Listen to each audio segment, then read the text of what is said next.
أعوذ بالله من الشيطان الرجيم بسم الله الرحمن الرحيم السلام عليكم ورحمة الله وبركاته.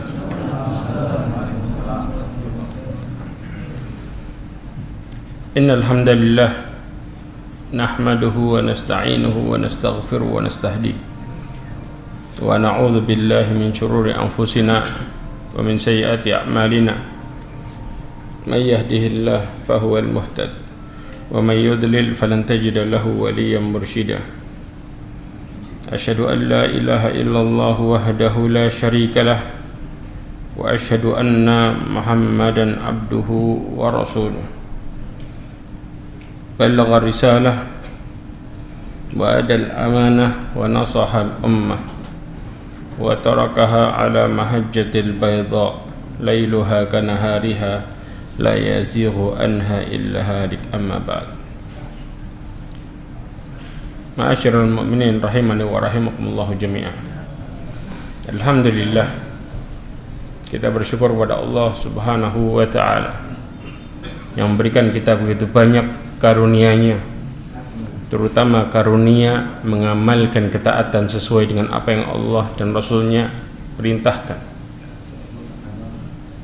Allah Subhanahu wa ta'ala berfirman, salah satu tanda ketika kita bentuk kecintaan kita kepada Allah Subhanahu wa ta'ala dengan mengikuti apa yang Allah dan Rasul-Nya perintahkan. Ya. Bahkan Allah Subhanahu wa ta'ala berfirman dalam surat Al-Imran ayat 31, "Qul in kuntum tuhibbunallaha fattabi'uni yuhibbukumullah wa yaghfir lakum dzunubakum wallahu ghafurur rahim." Allah berfirman, katakanlah, jika kalian benar-benar mencintai Allah, maka apa? Ikutilah aku. Siapa? Rasulnya. Maka Allah Subhanahu wa ta'ala akan mencintai kalian dan mengampuni dosa-dosa kalian, dan Allah Subhanahu wa ta'ala Maha Pengampun. Ibnu Rajab Al-Hambali menukil perkataan Imam Hasan Al-Basri. Dijelaskan bahwa para sahabat Nabi sallallahu alaihi wasallam berkata, kami benar-benar mencintai Rabb kami. Maka Allah jadikan kecintaan itu sebagai tanda, sehingga turunlah surat Ali Imran ayat 31. Ya.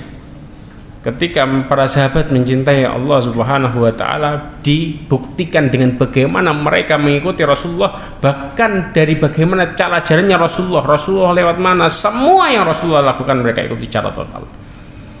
Karena mereka benar-benar membuktikan cinta itu dan mereka mendapatkan manfaat di balik itu, ya ikhwah. Makanya lihat, apapun yang terjadi, sesusah apapun hidupnya, mereka mendapatkan kebahagiaan di balik sesuatu yang orang lain melihat itu sebuah hal yang berat, tapi para sahabat melihat itu sebagai sebuah anugerah dan kenikmatan hidup ketika mereka bisa mengikuti sunnah yang ada. Salawat serta salam kepada Nabi Muhammad sallallahu alaihi wasallam, khairul anbiya wal mursalin, sebaik-baik nabi dan sebaik-baik rasul. Rasulullah sallallahu alaihi wasallam mengatakan di dalam hadis yang diriwayatkan Imam Bukhari dan Imam Ahmad dari Abu Hurairah radhiyallahu anhu, qala Rasulullah SAW bersabda, kullu ummati yadkhuluna al-jannah illa man aba. Rasulullah mengatakan semua umatku akan masuk surga semua, kecuali yang enggak mau. Kita bicara enggak mau. Kemudian sahabat heran, ada yang orang enggak mau surga? Ada. Kemudian sahabat bertanya, wa may ya'ba ya Rasulullah? Siapa yang enggak mau masuk surga? Kata Rasulullah, man ata'ani dakhalal jannah. Syaratnya orang-orang yang mentaatiku masuk surga. Wa man asani, mereka yang mengingkariku faqad aba, yang enggak mau masuk surga, yang menyelisihi Rasulullah SAW. Makanya ya ikhwah, dalam kita melakukan aturan di dalam agama, jangan tebang pilih. Ketika sesuai dengan apa yang kita inginkan atau sesuai dengan itu bisa kita lakukan, kita mengatakan ini benar. Tapi ketika sesuatu itu berat dan kita masih belum mampu melakukannya, dan kemudian kita mengatakan kayaknya agama nggak gini-gini banget, naudzubillah min dzalik, Ya. Karena ketika manusia fitnah, ingat ya ikhwah, mulai fitnah terjadi karena seseorang ya mulai memakai logikanya dalam perkara agama. Harusnya akal kita ikut aturan, bukan aturan ikut akal.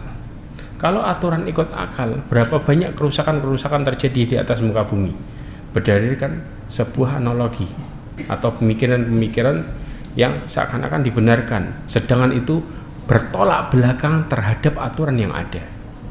Makanya sering kadang-kadang kita merasa berat. Kenapa? Karena hawa nafsu kita nggak bisa nerima. Sedangkan fitrah itu bertolak belakang dengan hawa nafsu yang ada. Ya, makanya disebutkan oleh Al-Imam Abdurrahman Ibn Nasir As-Sa'di, dua fitnah besar dalam kehidupan ini. Yang pertama syubhat, yang kedua syahwat. Syubhat itu merusak akidah seseorang. Ketika seseorang terbentur dengan syubhat yang ada, maka keyakinannya sama Allah runtuh pelan-pelan. Dan ini yang terjadi. Ya, banyak hal yang mendasari perkara-perkara syubhat yang ada. Di antaranya apa? Akal manusia yang dibenturkan dengan dalil. Maka muncul apa? Syubhat. Kebayang ya? Bahkan ya ikhwah, di antara syubhat yang nanti kita akan bahas beberapa syubhat yang ada. Di antara syubhat penentangan ini mengatakan, masa sih masalah pakaian aja bisa masuk neraka? Berapa banyak hal-hal yang kecil kemudian Allah Subhanahu wa taala, kecil menurut manusia, tapi Allah mengancam itu. Contoh kecil, kucing itu dianggap manusia binatang wah apa remeh, binatang biasa, betul nggak? Tapi ingat, seorang wanita yang taat sama Allah bisa masuk neraka gara-gara kucing. Makanya nggak bisa sebuah perkara yang kita anggap remeh kemudian tidak bisa mengancam seseorang. Ingat, ketaatan itu kita bakal ditanya dan Allah nggak bakal ditanya. Ya, yang ditanya siapa? Manusia, hamba, bukan Allah Subhanahu wa taala. Jadi nggak ada kisahnya di mana kemudian seorang pencipta kemudian akan dipertanggungjawabkan, nggak ada. Yang ada adalah yang diciptakan. Jelas ya ikhwah, ini yang terjadi. Maka ma'asyiral mu'minin rahimani wa rahimakumullah, cobalah kita untuk berhati-hati terhadap perkara ini. Hubungannya sama bahasan kita apa? Kita akan membahas perkara yang besar. Mungkin sebagai ada orang-orang yang melihat ini masih tabu, ya masih asing. Tapi ternyata ini penekanan yang luar biasa. Lihat bagaimana para sahabat Rasulullah dan para sahabat mensikapi perkara ini dengan bukan perkara yang ringan. Jelas di sini. Coba perhatikan. Kita bicara isbal, nanti ada pengertiannya. Pertama, Al-Imam Ad-Dhahabi menukil surat Luqman ayat 18. Allah SWT berfirman, "Wala tusa'ir khaddaka lin-nasi wala tamshi fil ardi maraha." Yang ditekankan adalah wala tamshi fil ardi maraha. Innallaha la yuhibbu kulla mukhtalin fakhur. Allah Subhanahu wa taala mengatakan, janganlah engkau memalingkan wajahmu dari manusia, yaitu apa? Sombong, congkak. Congkak itu ada beberapa kondisi, ada beberapa cara, ada beberapa hal yang menggambarkan kesombongan seseorang. Yang pertama dari ekspresi. Makanya kemudian Allah Subhanahu wa taala mengatakan wala tusa'ir khaddaka linnas. Kemudian yang kedua wala tamshi, cara jalannya juga berbeda. Wala tamshi fil ardi maraha.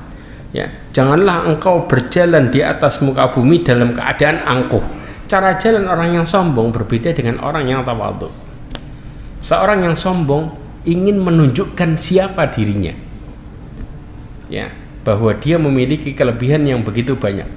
Makanya kemudian Syekh Abdurrahman Ibn Nasir As-Sa'di mengatakan, yang dimaksud sombong di sini adalah berbangga dengan berbagai nikmat. Ya, nikmatnya ditunjukkan sama orang bahwa sesungguhnya dia adalah orang yang pantas untuk dipuji. Na'udzubillah min dzalik. Kemudian apa? Dan melupakan pemberi nikmatnya. Inilah perkara kesombongan. Tapi kalau seseorang ya dia menikmati dan ingat sama pemberi nikmat, maka motivasinya berbeda. Dia berjalan dengan biasa. Kenapa? Karena ini anugerah, bukan dari dirinya mutlak. Ya. Berbeda antara orang yang merasa itu adalah pemberian sama orang yang ngerasa itu adalah usaha sendiri. Berbeda nggak? Orang yang merasa itu adalah pemberian, mereka nggak akan pernah bangga berlebihan. Dikasih, mau bangga dari mana? Betul? Tapi seseorang yang merasa itu adalah usahanya sendiri, maka ketika kemudian mereka dibantah dan dilihat keburukan dari situ, nggak akan pernah terima. Apalagi kemudian orang-orang yang dihadapinya adalah orang-orang yang dikasihnya. Naudzubillah min dzalik. Ini kondisi yang sangat berbeda ya, ikhwah. Maka kita harus pahami apa yang kita miliki adalah pemberian. Buktinya apa? Simpel. Kalau itu barang atau sesuatu tidak Allah takdirkan buat kita pindah tangan, bisa kita mengelak? Gak akan. Manusia menunjukkan kelemahan. Loh, kok gak ada, kok hilang. Seandainya mulai putus asa, menunjukkan dirinya lemah ketika Allah ambil. Tapi kalau kemudian itu milik kita, usaha kita nggak akan pernah menunjukkan kelemahan. Tapi lihat, ketika Allah mengambil, maka lemah kelihatan di situ seorang hamba. Padahal selama ini banyak hal yang kemudian Allah ambil dari kita, dan kita menunjukkan kelemahan-kelemahan itu, tapi kita lupakan kelemahan perkara itu ya ikhwah. Kemudian wala tamshi fil ardi maraha, Ibnu Katsir mentafsirkan, yaitu dengan langkah yang angkuh, sombong, takabur, dan jangan kamu bersikap demikian. Kenapa? Karena Allah pasti akan membencimu. Apa hubungannya sama pembahasan kita?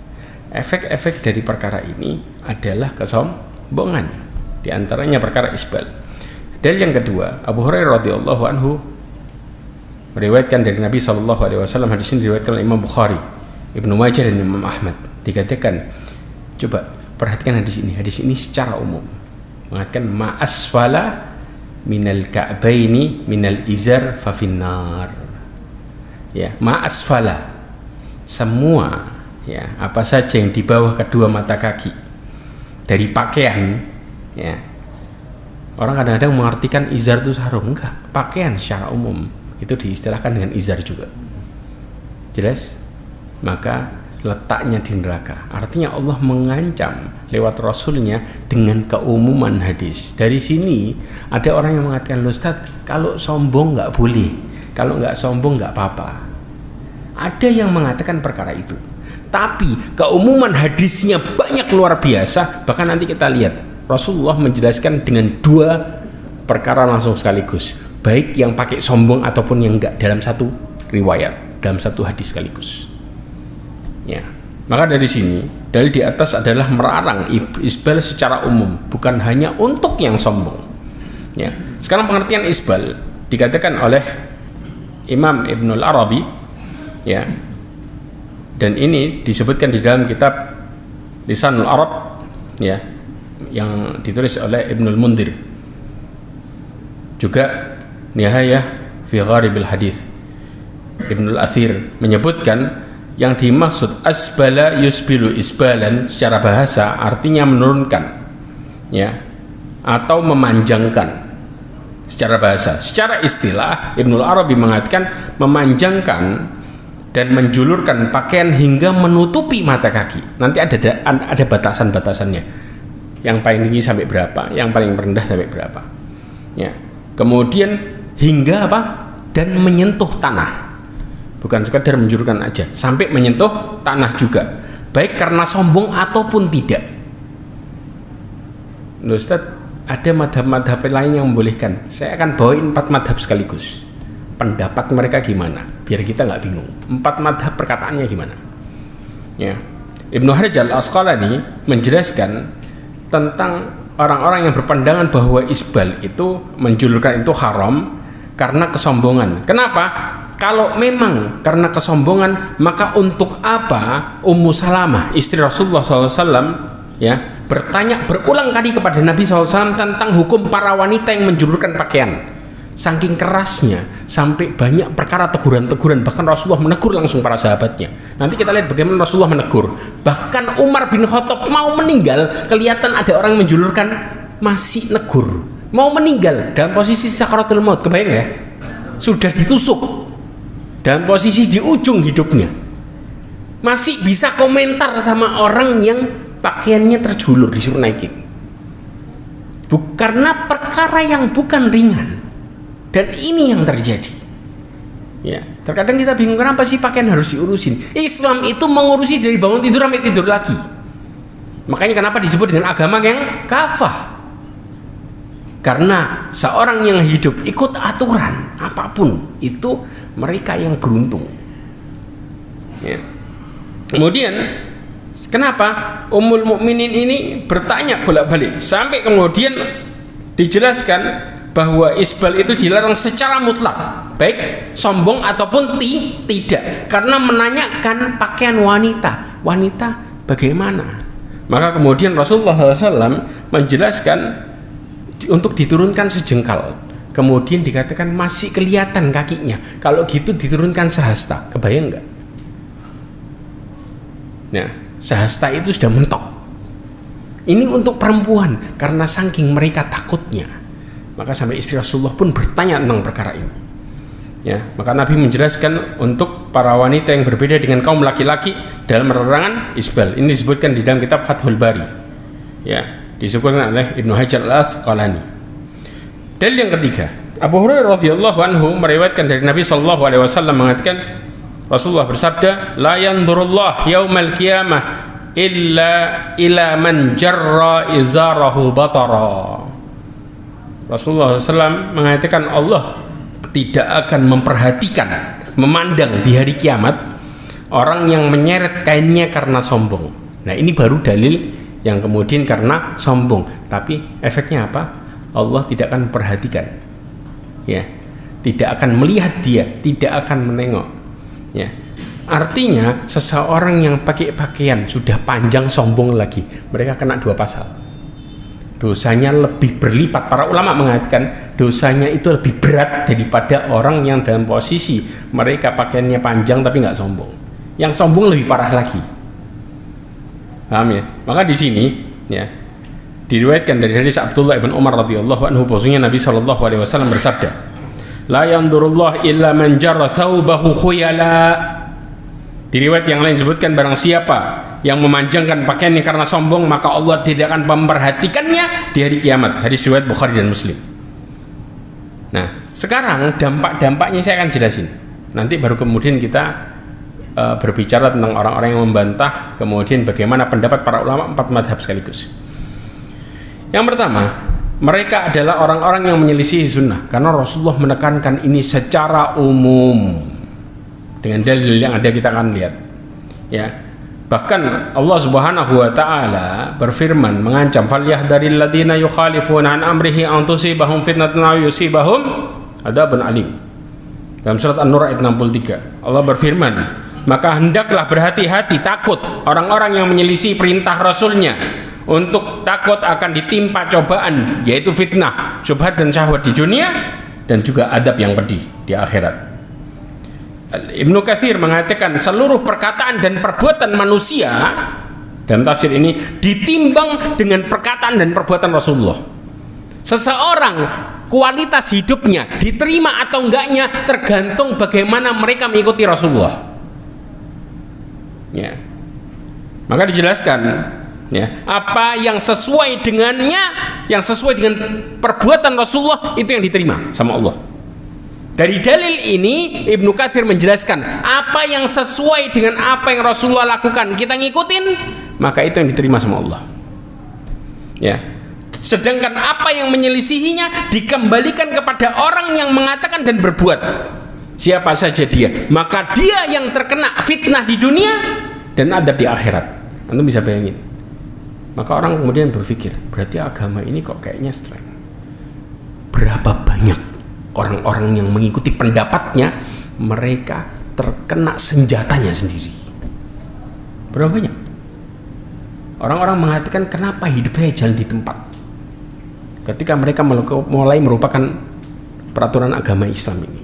Mereka mulai meninggalkan agamanya, maka mereka di saat itu mendapati penyakit dalam hatinya dan badannya. Sedangkan mereka bingung, saya harus lakukan apa? Ketakutan demi ketakutan, fitnah yang ada masuk, sampai Rasulullah SAW mengatakan, kata Rasulullah, badiru bil a'mal, segeralah melakukan amal soleh. Perhatikan, amal soleh ini apa yang sesuai dengan Rasulullah, betul nggak? Ada amal soleh yang kemudian berselisihan dengan Rasulullah? Ada? Disebut amal soleh? Ada nggak? Nggak ada ya. Rasulullah mengatakan badiru bil amal, segeralah melakukan amal. Fitanan ka qita'i lailil mudlim, sebelum datangnya fitnah seperti potongan malam yang gelap. Anda tahu, seseorang yang menyelisihi mereka yang keluar dari ketaatan apa yang Allah dan Rasulnya perintahkan, mereka menyelisih perkara itu, mereka yang ikut pusaran fitnah yang sangat mengerikan, sampai Rasulullah mengatakan yusbihu rajul mu'minan wa yumsi kafira. Gak tahu efeknya, pagi hari seorang mukmin, sore harinya jadi kafir. Naudzubillah min dzalik. Au yumsi mu'minan wa yusbihu kafira, atau sore harinya mukmin, pagi harinya kafir. Kenapa? Ya bi'udinahu bi'aradin minad dunya, jual agamanya sendiri dengan sedikit kesenangan dunia. Terjadi enggak? Mereka selalu ketakutan, maka kemudian mereka mencari yang aman, dunianya dicari terus menerus, tapi mereka semakin haus, semakin mendapati jalan buntu dalam hidupnya, semakin dicari semakin selalu bermasalah, sampai mereka bingung, saya harus apa? Sekarang serba susah, semua orang teriak. Kenapa? Karena mereka melupakan agamanya pelan-pelan. Ini yang terjadi. Bagaimana Rasulullah menjelaskan, kalau mau keluar dari pusaran itu, maka ikuti ketaatan, maka Allah akan meneguhkan kita di tengah fitnah yang ada. Memang bukan perkara yang mudah, karena musuh kita diri kita sendiri. Musuh terbesar kita bukan di luar, diri kita sendiri. Untuk mengajak mau ikut ketaatan atau tidak, siapa yang mau? Diri kita sendiri ya ikhwah. Kemudian yang kedua, seorang yang kemudian ya mereka melakukan perkara ini mendapatkan ancaman. Di antaranya banyak ancaman yang terjadi, banyak. Di antaranya Rasulullah SAW mengatakan dalam hadisnya dari Abi Dzar Al-Ghifari radhiyallahu anhu, qala Nabi sallallahu alaihi wasallam, thalathatun, 3 golongan manusia, la yukallimuhumullah yaumal qiyamah, yang enggak akan pernah diajak bicara. 1, wala yanzuru ilahim, enggak diperhatiin. 2, wala yuzakkihim, tidak disucikan dari dosanya. 3, walahum adzabun alim, mereka mendapatkan azab yang pedih. 4, Rasulullah menyebutkan ancaman 4 sekaligus dengan 3 jenis manusia ini. Siapa? Faqara'aha Rasulullah SAW, maka Rasulullah SAW membacakannya thalatha miraran, 3 kali. Bacain orang-orang ini siapa 3 kali, karena saking ngerinya. Yang pertama kali, waqala Abu Dzar khabu wa khasiru, maka Abu Dzar mengatakan terhadap 3 jenis orang ini adalah mereka bakal rugi dan mereka bakal nyesel. Antum bisa bayangin efeknya. Kemudian Rasulullah SAW ketika ditanya sama Abu Dzar, man hum ya Rasulullah, karena Rasulullah ngulangi bolak-balik 3 kali. Maka kemudian Abu Dzar bertanya, siapa mereka? Kenapa Rasulullah begitu serius sampai dengan ancaman perkara ini? Rasulullah mengatakan yang pertama langsung al-musbil, langsung dia di posisi urutan yang pertama, yaitu orang yang menjulurkan pakaiannya.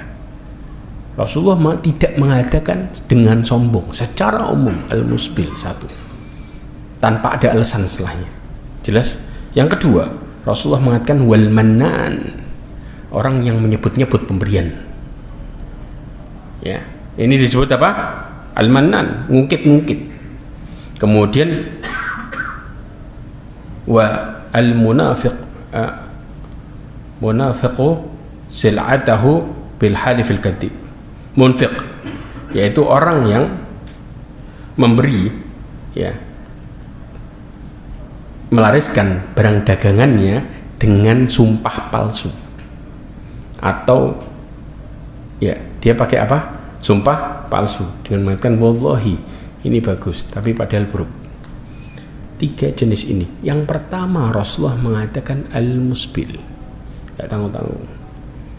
Berarti sungguh keras perkara ini, sampai dikatakan mereka rugi dan bahkan nyasar, ya, hancur. Ma'asyiral mu'minin rahimani wa rahimakumullah. Yang ketiga, mereka adalah termasuk orang-orang yang sombong.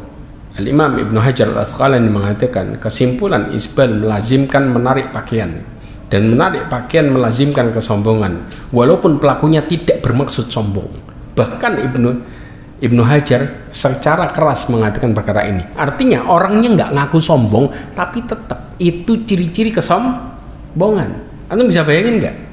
Ya, Ibnu Hajar Al-Asqalani menjelaskan masalah ini di dalam kitabnya Fathul Bari Syarah Sahih Bukhari. Ya. Kemudian Rasulullah SAW mengatakan, la tahkiranna syai'an minal ma'ruf, janganlah kalian meremehkan kebaikan sekecil apapun. Wa an tukallima akhaka wa anta mumbasita ilaihi wajhuka. Kemudian engkau berbicara dengan saudaramu sambil mukamu manis, juga merupakan apa? Kebaikan. Artinya cuman senyum aja itu baik. Ya. Inna dzalika minal ma'ruf, sesungguhnya itu dari kebaikan. Warfa izaraka ila nifsus saq fa in abaita fa ila ka'bain. Subhanallah. Rasulullah SAW memberikan pilihan di sini. Kemudian Rasulullah dari kebaikan termasuk diantaranya adalah engkau mengangkat pakaianmu sampai tengah betis. Ya, kalau engkau tidak mau, enggan, maka hingga mata kaki. Berarti aturannya apa? Dari mulai tengah betis sampai mata kaki, itu mentok. Ya, dalam perkara ini.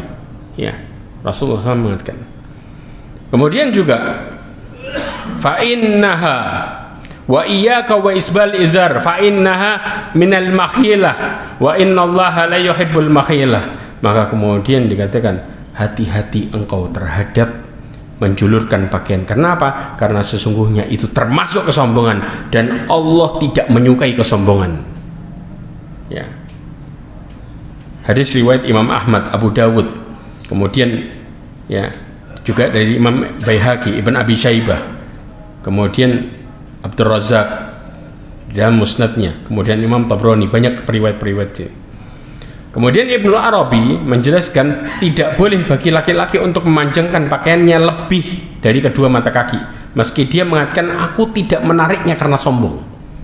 Jelas? Kenapa? Karena larangan hadis secara lafadz mencakup bagi orang yang tidak sombong, ya, maka tidak boleh yang telah tercakup dalam larangan tersebut. Aku tidak mau melaksanakannya karena sebab larangan tersebut tidak ada pada diriku.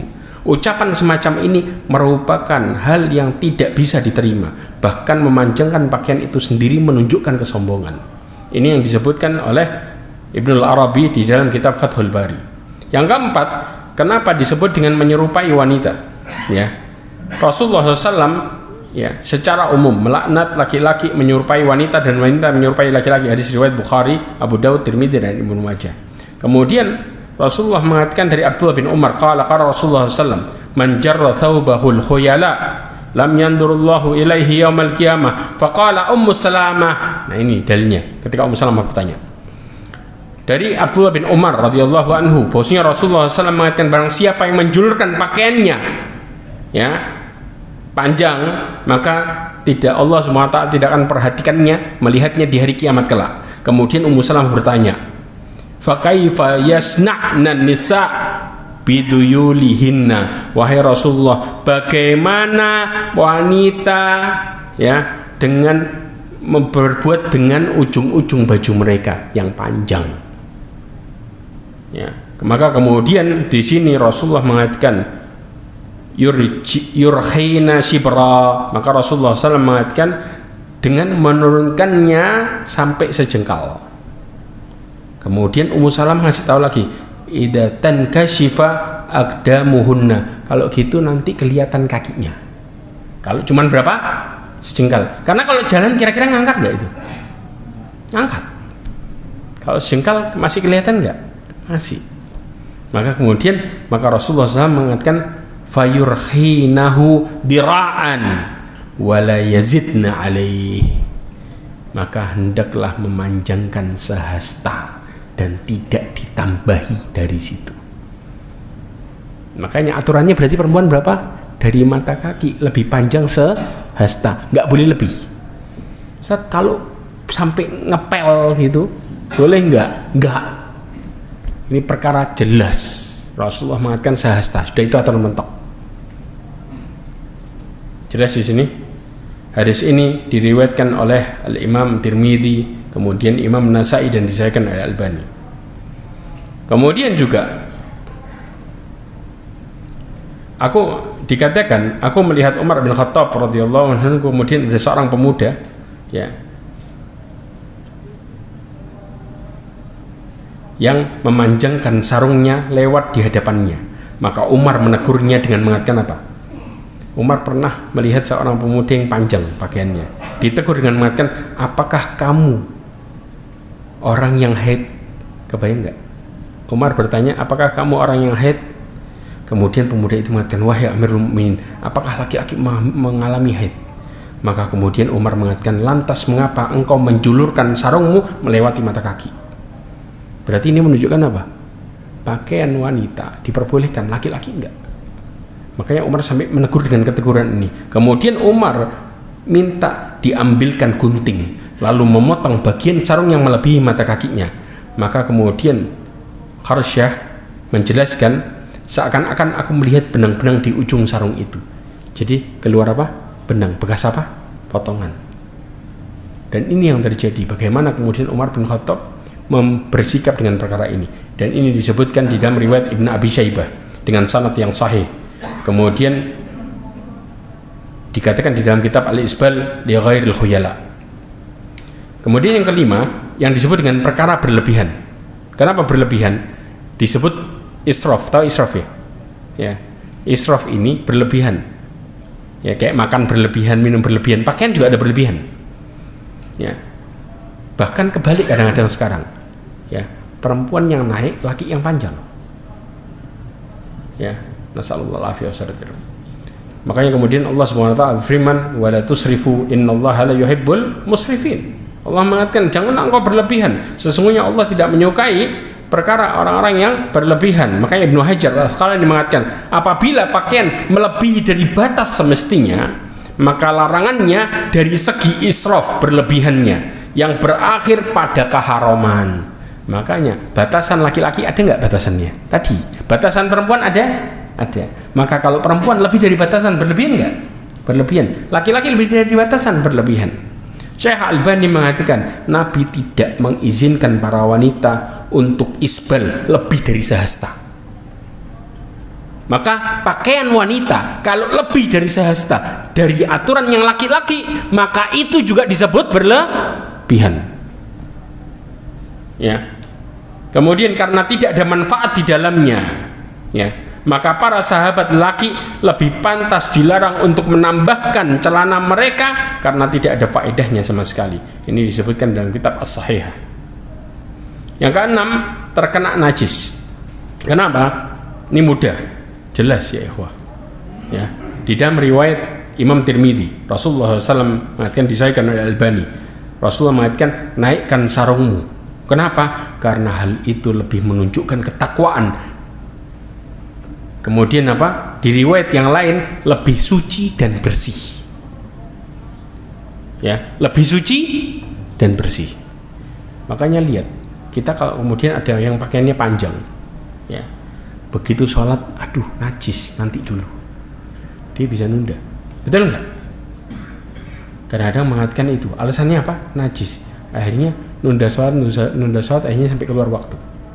Padahal dalam Islam ada perkara yang kemudian kita bisa mempertahankan untuk tidak mudah terkena najis dengan aturan yang ada. Kenapa? Karena kalau wanita tempatnya di mana?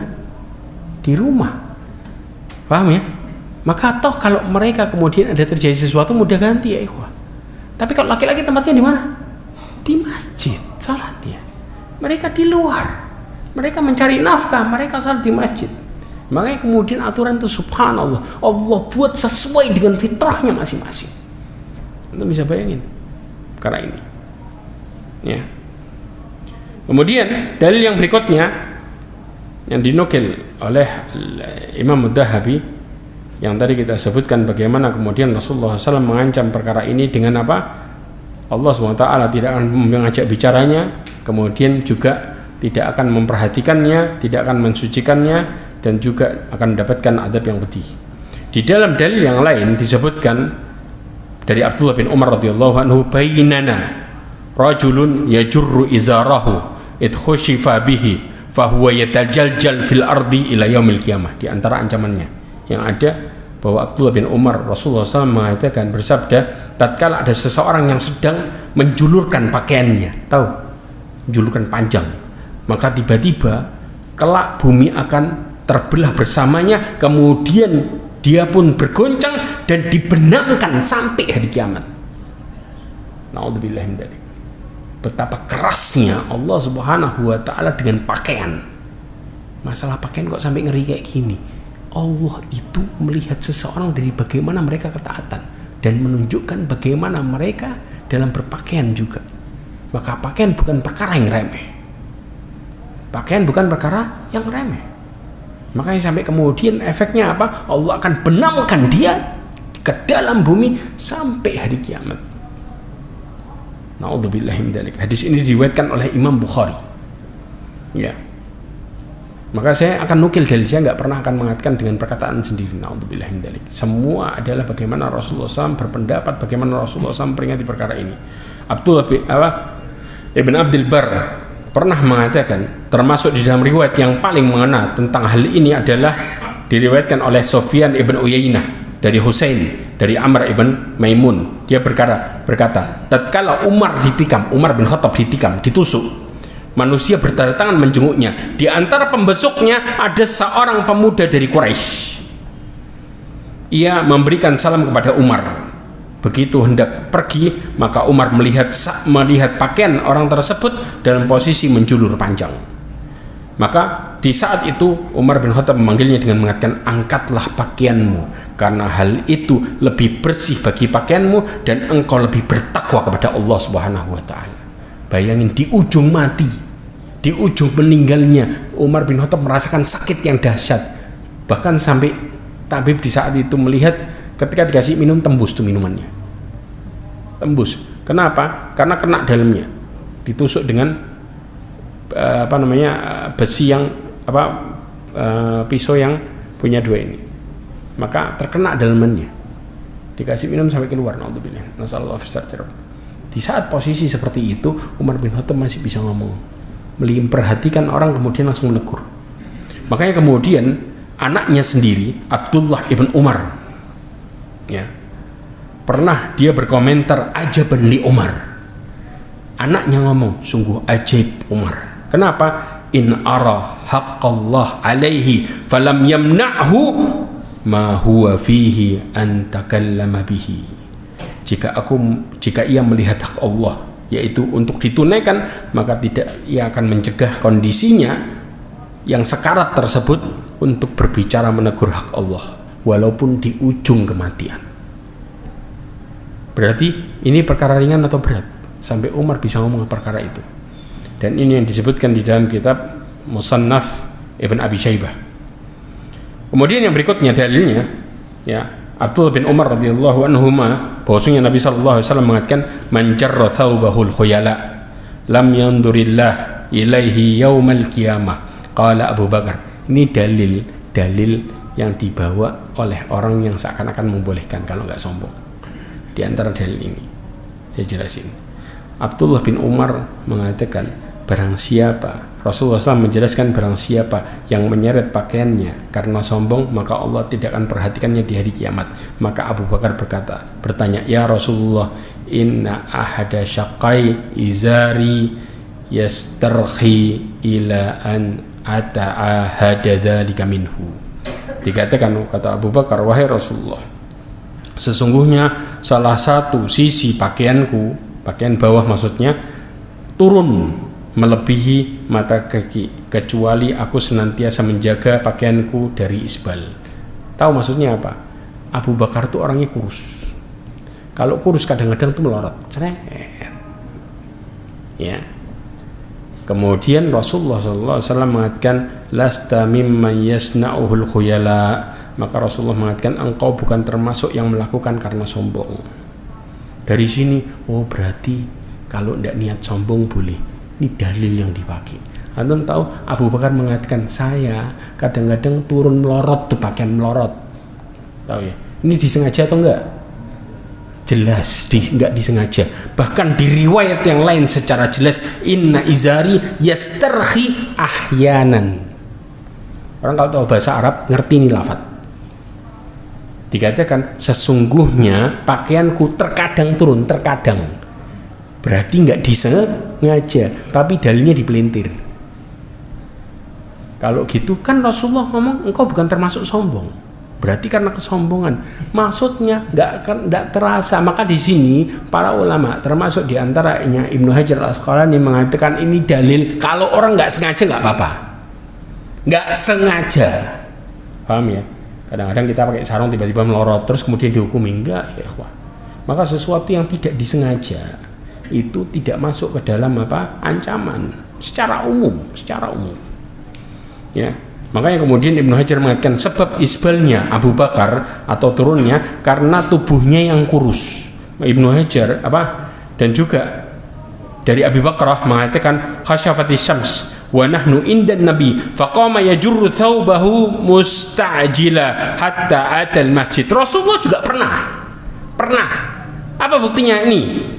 Ketika terjadi gerhana matahari dan kami sedang berada di sisi Nabi, maka Nabi pun berdiri dalam keadaan pakaiannya terjulur karena beliau tergesa-gesa. Terjadi nggak? Terjadi. Rasulullah juga pernah karena cepat-cepat jadi tergesa-gesa, nggak sadar. Kenapa? Begitu gerhana matahari mendadak, langsung Rasulullah kepingin apa? Sholat gerhana. Maka kemudian sampai memasuki masjid tergesa-gesa karena Rasulullah ingin menegakkan salat sunnah gerhana khusuf. Jelas ya ikhwah, hal ini diriwayatkan oleh Imam Bukhari ya. Kemudian Syekh Bakar Ibn Zaid mengatakan kalau larangan isbal itu hanya untuk karena sombong, tidak terlarang secara mutlak, maka pengingkaran terhadap isbal tidak boleh sama sekali. Diulangi lagi, kalau isbal itu hanya untuk karena sombong, maka pelarangan isbal tidak boleh secara mutlak. Pertanyaannya, sombong itu dari mana sumbernya? Dari mana? Hati. Sepakat ya?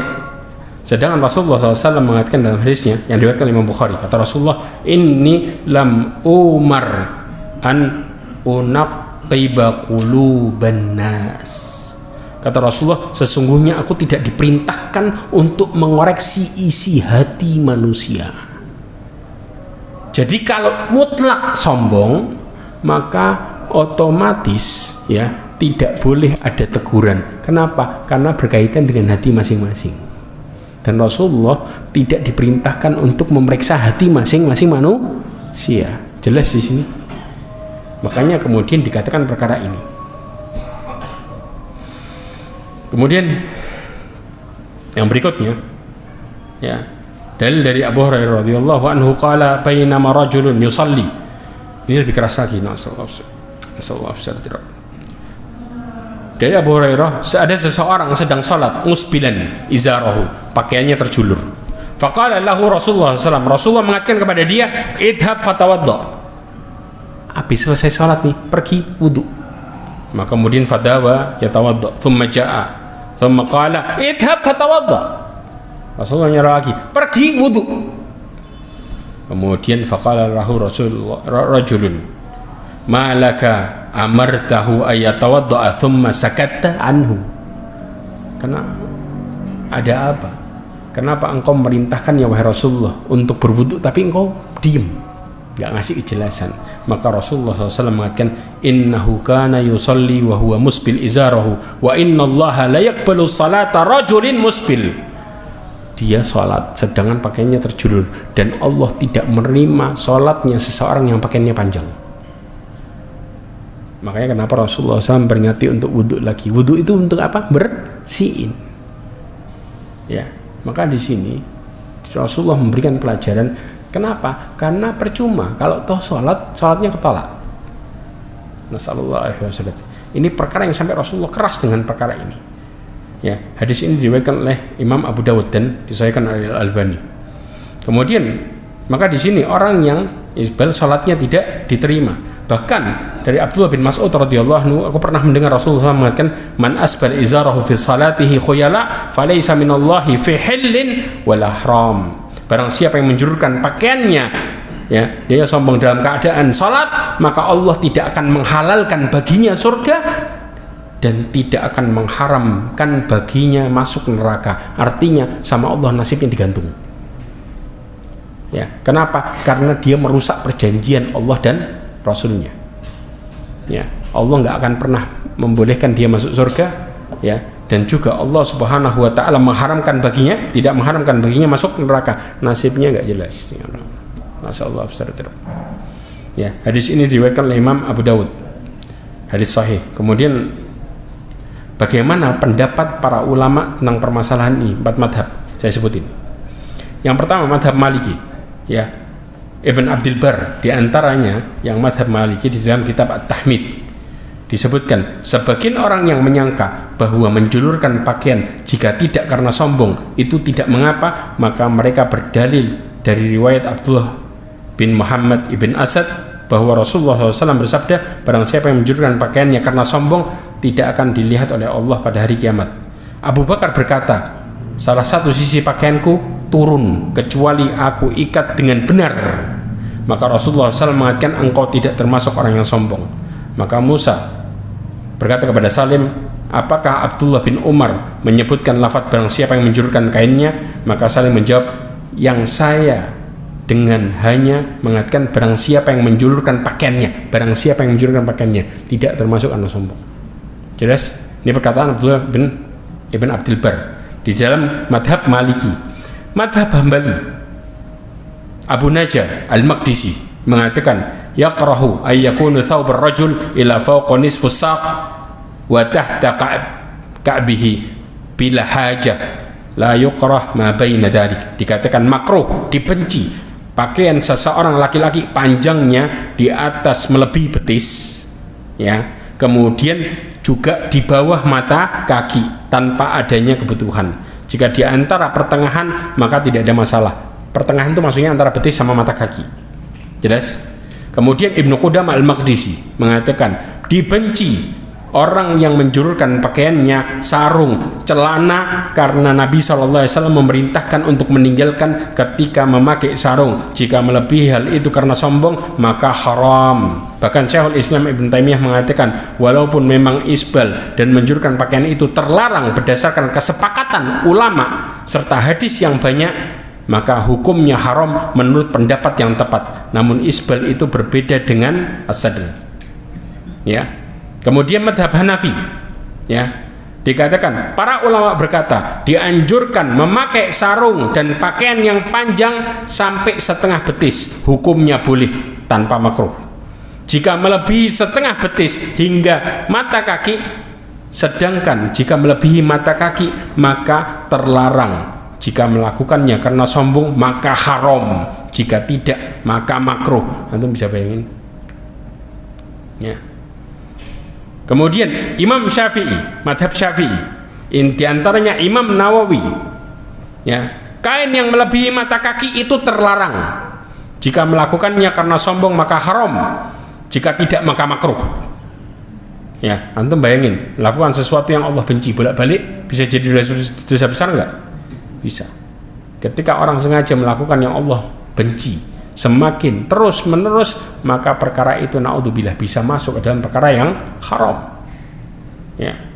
Kemudian Ibnu Hajar Al-Asqalani mengatakan, ya, di dalam kitabnya Fathul Bari, tadi Imam Nawawi mengatakan di dalam kitabnya Minhaj, Ibnu Hajar Al-Asqalani mengatakan kesimpulannya bahwa menjulurkan pakaian, ya, sedangkan menjulurkan pakaian itu merupakan kesombongan walaupun si pemakai tidak bermaksud sombong. Dikuatkan lagi dengan riwayat dari Ahmad ibn Mani dengan sanad dari Abdullah bin Umar. Di dalam hadis tersebut dikatakan, jauhilah perbuatan menjulurkan pakaian, karena menjulurkan pakaian itu adalah kesombongan. Bahkan ya, Ibnu Hajar Al-Asqalani di dalam kitab Fathul Barinya lebih keras lagi dalam perkara ini. Makanya lihat ya ikhwah, 4 madhab semuanya berpendapat dengan pendapat yang sepakat.